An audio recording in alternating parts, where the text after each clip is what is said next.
Dos mujeres, ambas asesinadas en el mismo parque natural. La policía de Indiana temió que fuera obra de un asesino en serie, hasta que las pruebas forenses apuntaron en dos direcciones opuestas.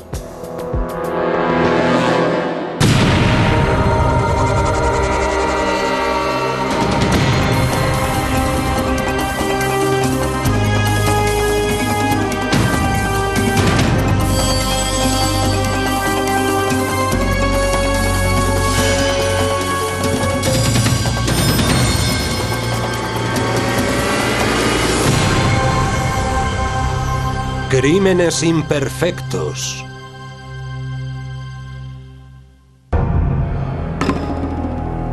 Era apenas medianoche cuando un oficial de policía de Franklin, Indiana, advirtió un coche abandonado junto a una señal de stop. Tenía las luces puestas, pero el motor estaba apagado. Las llaves de contacto y una cartera estaban en el asiento del copiloto. Cuando alguien deja su coche abandonado, intenta hacerlo en un lugar seguro llevándose sus pertenencias consigo. El agente no veía normal que no apareciera nadie en tales circunstancias. El coche pertenecía a Kelly Edgar, de 18 años de edad. No había rastro de ella en los alrededores de la zona. Me fui a la cama a dormir y de repente a eso de las 2:30 de la madrugada, recibí una llamada de la policía de Franklin comunicándome que habían encontrado el coche de Kelly, pero ella no estaba dentro. Obviamente deduje que algo iba mal porque a ella no se le ocurriría dejar su coche tirado. La señora Sutton le dijo a la policía que Kelly trabajaba en un supermercado local y que con toda probabilidad iría de regreso a casa. Simplemente supuse que el coche se habría averiado y que iría andando a alguna parte en busca de ayuda. Nunca, en la peor de mis pesadillas, hubiera imaginado que algo malo le hubiera acaecido. La policía reparó en un pequeño roce en el parachoques trasero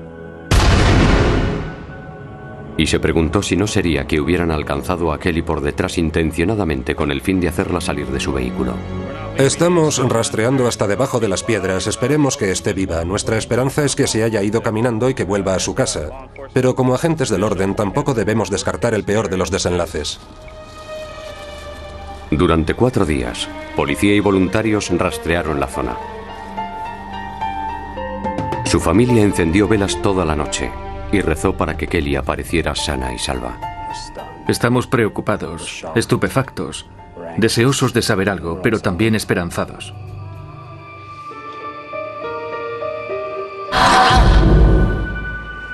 Hasta que llegaron las noticias que ningún padre quisiera oír jamás.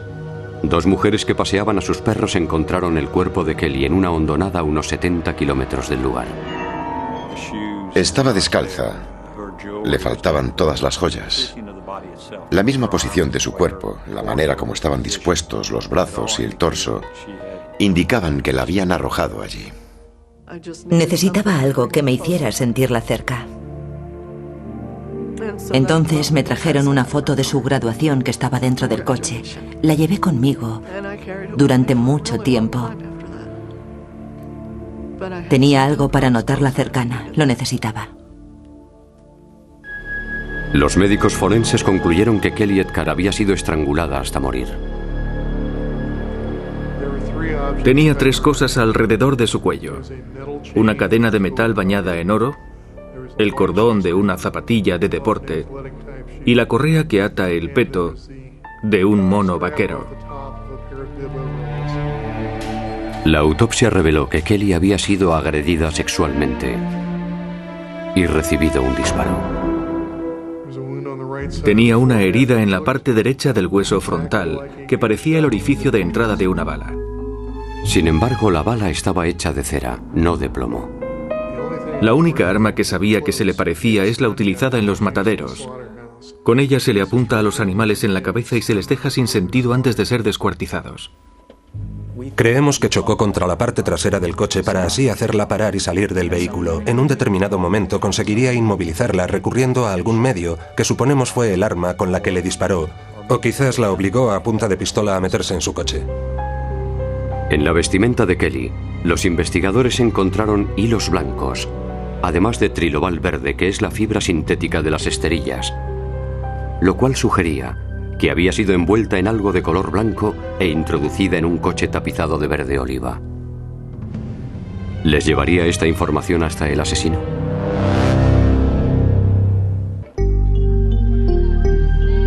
Kelly Eckhart era miembro de la National Honor Society y obtuvo una beca académica para la universidad.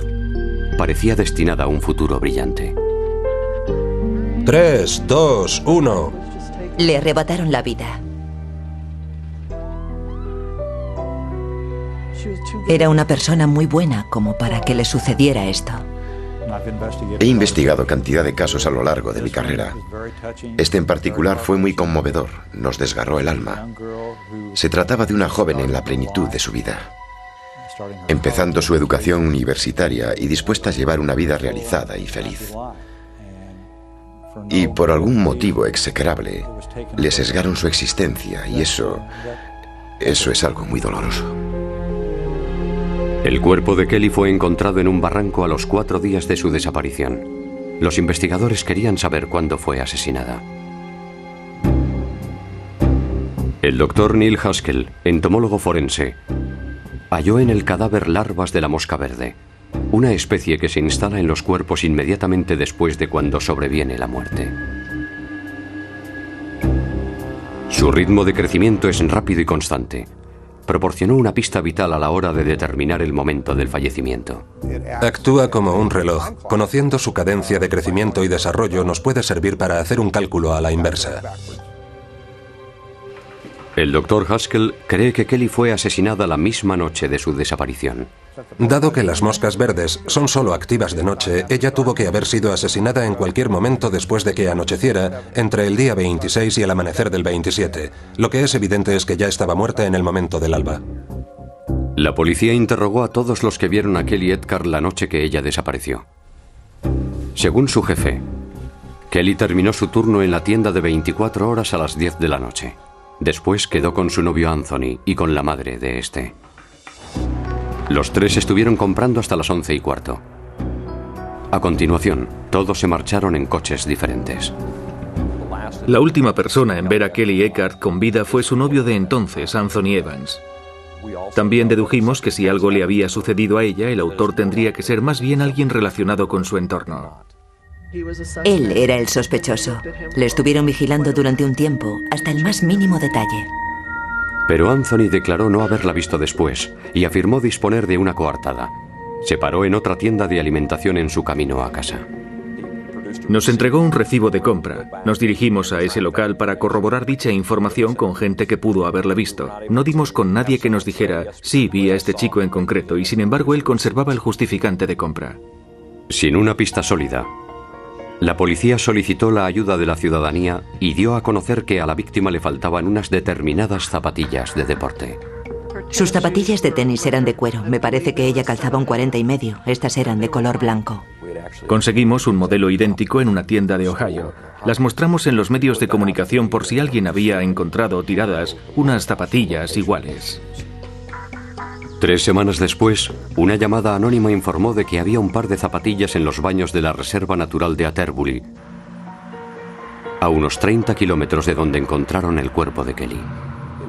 Correspondían con lo que la madre de Kelly nos había dicho. Eran del mismo número y además a una de las zapatillas le faltaban los cordones. Como el asesino había utilizado un cordón para estrangularla, los investigadores estaban convencidos de que esas eran las zapatillas de Kelly. Así que hicieron una batida por la reserva natural en busca de pistas adicionales. Supusimos que allí, en alguna parte, estaría la escena del crimen. ¿Pero tuvo que ser allí a la fuerza? Eso no lo sabíamos.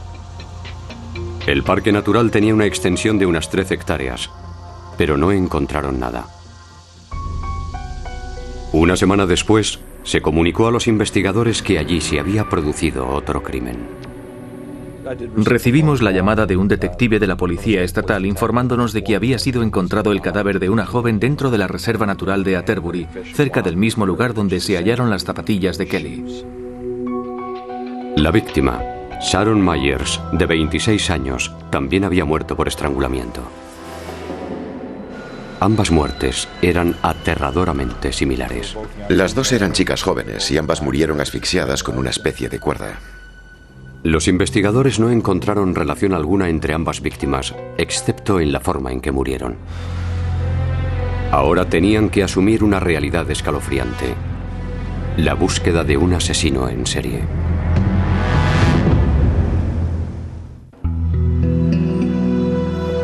La policía de Indiana se enfrentaba a dos crímenes sin resolver: el de Kelly Eckhart y el de Sharon Myers. Inicialmente parecía como si ambos estuvieran relacionados.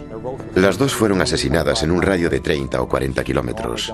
No es normal que dos chicas jóvenes sean asesinadas en un área tan reducida de Indiana sin que una no tenga nada que ver con la otra. Y al parecer, así era. Jason Hubble, compañero de trabajo de Sharon Myers, fue acusado del asesinato de esta debido a que ambos tuvieron una fuerte discusión durante el trabajo. Más adelante él sería declarado culpable.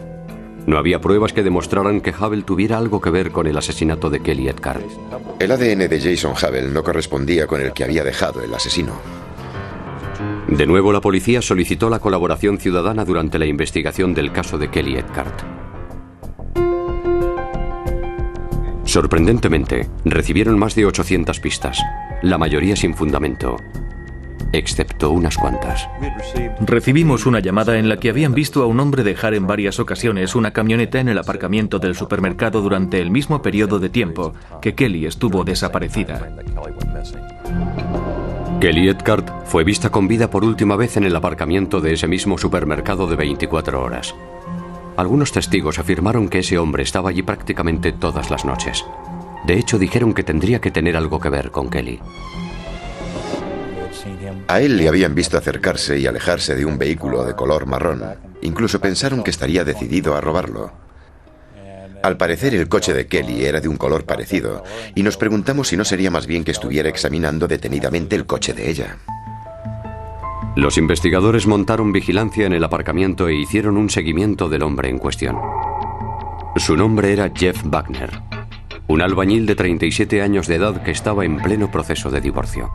La policía le preguntó por qué pasaba tanto tiempo en el supermercado. El señor Wagner dijo que para ver mujeres y tratar de conocerlas. Que venía allí muy a menudo, digamos que unas 2 o 3 veces por semana. Wagner insistió en que no sabía nada acerca de la desaparición de Kelly Eckhart y se prestó voluntario a aportar una muestra de ADN. La muestra de Jeffrey Wagner no coincidía con las encontradas en el cuerpo de Kelly. Entonces la policía recibió un chivatazo que informaba de que un hombre llamado Scott Overstreet disponía de información concerniente al asesinato de Kelly Eckhart. Salimos en búsqueda de Scott Overstreet y lo trajimos al departamento de policía de Franklin. Scott Overstreet carecía de antecedentes penales y en un principio declaró no saber nada acerca del asesinato de Kelly Eckhart. Pero durante el interrogatorio de la policía cambió su versión. Scott dijo que su hermano Michael le pidió que condujera su furgoneta hasta la reserva natural de Atterbury.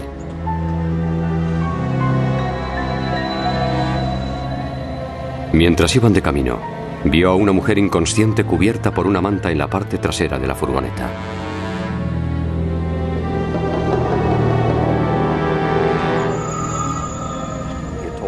Le dijo a su hermano que no le hiciera nada malo a esa chica, y este le contestó que no se preocupara, que la iba a dejar por ahí tirada. Scott declaró dejar allí a su hermano y que nunca más volvió a ver a esa chica. Scott condujo a la policía hasta la reserva natural. Allí encontraron pruebas que atestiguaban que la mujer de la furgoneta de Michael Overstreet era sin duda Kelly Eckhart. El buque de Kelly fue uno de los primeros objetos en aparecer. A continuación encontramos algunas de sus joyas. Con todos estos hallazgos sabíamos que aquel sitio era el escenario del crimen. Michael Overstreet trabajaba en una fábrica. Estaba casado, tenía 5 hijos y no tenía antecedentes penales. Estuvo alistado en la Marina de los Estados Unidos un mes aproximadamente y fue expulsado por problemas psicológicos. Durante el interrogatorio de la policía, Michael lo negó todo. No justificó coartada alguna, simplemente dijo que él no había sido en estos términos. Yo no sé quién fue, pero yo no tengo nada que ver. En casa de Michael Overstreet, la policía encontró un rifle del calibre 22 y varios casquillos. Eran un tanto atípicos. La parte equivalente al proyectil era de cera. El extremo de plomo de la bala había sido extraído de la vaina. La habían rellenado. Habían puesto cera en su lugar, transformándola en una bala de fogueo. Correspondía con la herida que Kelly Eckhart tenía en la frente. Los investigadores también encontraron una manta blanca en la casa de Overstreet y tomaron muestras del tapizado verde de su furgoneta. Las fibras de color verde de la furgoneta de Michael eran de nylon en su composición y de trilobal en su forma. A ojos del microscopio correspondían con las halladas en la ropa de Kelly Eckhart. Los hilos blancos de la manta eran también similares a los que había en la vestimenta de Kelly. Comprobando su índice de refracción, el experto en análisis de pruebas, Damon Lettich, midió la cantidad de luz que pasaba a través de los hilos. Una vez hecho esto, descubrió más pruebas que apuntaban a Michael Overstreet como el asesino. Llegué a la conclusión, tras haber completado mi análisis, de que las fibras que había recogido de la ropa de Kelly Eckhart podrían haberse desprendido de un edredón y que eran las mismas que se habían extraído del tapizado de la furgoneta de Overstreet. Comprobar que los hilos coincidían fue para nosotros motivo de entusiasmo. Relacionaba en cierto grado al asesino con su víctima. Reforzaba el hecho de que no fuera fruto de la casualidad. Finalmente, los investigadores midieron la altura del parachoques de la furgoneta de Michael Overstreet y la compararon con la correspondiente al arañazo en el coche de Kelly. El golpe en el vehículo de Kelly Eckhart estaba a la misma altura que el parachoques de la furgoneta.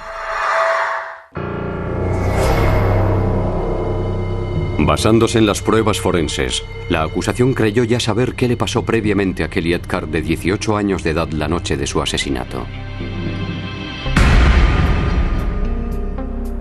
Según sus amigos, Michael Overstreet fue a comprar al supermercado 24 horas donde Kelly Eckhart trabajaba de cajera.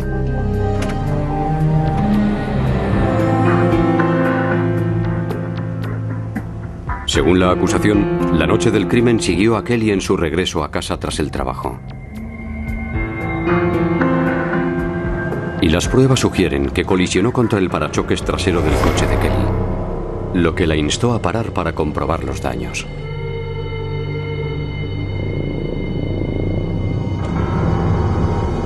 Fue entonces cuando Overstreet le disparó una bala de cera con su rifle del calibre 22.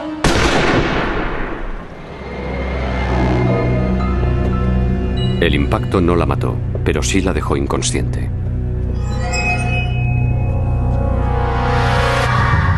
Michael metió a Kelly en su furgoneta y más tarde llamó a su hermano pidiéndole que le condujera el vehículo hasta el espacio natural protegido. Una vez allí, Michael se adentró en el bosque cargado con Kelly. A continuación la violó y la estranguló hasta matarla. Por una razón aún desconocida, Overstreet arrojó las zapatillas de ella en un baño público del Parque Natural y fueron las encontradas luego por la policía. La policía cree que días después Michael volvió al escenario del crimen para trasladar el cadáver de Kelly a un lugar más abandonado. Creemos que regresó, cogió el cuerpo y lo llevó hasta el condado de Brown, donde lo arrojó en un barranco.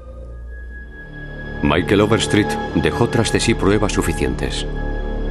Sin embargo, muchas de ellas eran diminutas para verlas a simple vista. Las pruebas forenses fueron decisivas en la investigación. Nos ayudaron a conseguir que el jurado se hiciera una idea de lo que le sucedió a Kelly exactamente la noche que fue raptada, violada y asesinada. Para la acusación, la mayoría de sus dudas habían sido ya aclaradas, pero aún quedaba una. ¿Era posible que Scott Overstreet estuviera más implicado en los hechos de lo que él mismo quiso reconocer? Los investigadores tomaron muestras de ADN de los dos hermanos y las compararon con el material genético encontrado en la víctima. Los resultados acusaban a Michael Overstreet, pero no a su hermano. La probabilidad de que fuera el ADN de otra persona, además del de Michael Overstreet, tras combinar las estadísticas de todos los análisis hasta la fecha, era de 1 entre 4.000 millones. A Scott Overstreet se le ofreció protección a cambio de su testimonio. Tras 5 semanas de juicio, Michael Overstreet fue declarado culpable del asesinato de Kelly y condenado a la pena capital. Estábamos contentos porque habíamos cumplido nuestro trabajo. Nos sentíamos satisfechos porque un criminal peligroso no se iba a ir de rositas, y lo que más nos alegraba es que le habíamos hecho justicia a Kelly. Me ponía a pensar en el hecho de que nunca la vería casarse. Nunca la vería tener hijos. Cada vez que me entero de que uno de sus amigos se casa, eso me duele. No es justo que me tocara a mí. Ese hombre me la arrebató. El enconado trabajo policial aportó las pistas. Los miembros de su familia suministraron una información valiosa y las pruebas forenses confirmaron que este caso era de nuevo un crimen absurdo. Respecto a las pruebas forenses, hasta entonces no estaba muy al corriente. Me enteré conforme avanzaba el caso. Muchas de las personas que trabajaron en él me lo iban explicando sobre la marcha. Lo hacían en un lenguaje que pudiéramos entender porque no somos científicos ni nada que se le parezca. Lo que más me asombra es que podamos conseguir logros que eran inverosímiles hace 10 o 20 años. Creo que en lo que respecta a conseguir una sociedad más segura, estamos viviendo una época óptima ante la posibilidad de poder demostrar casos innumerables.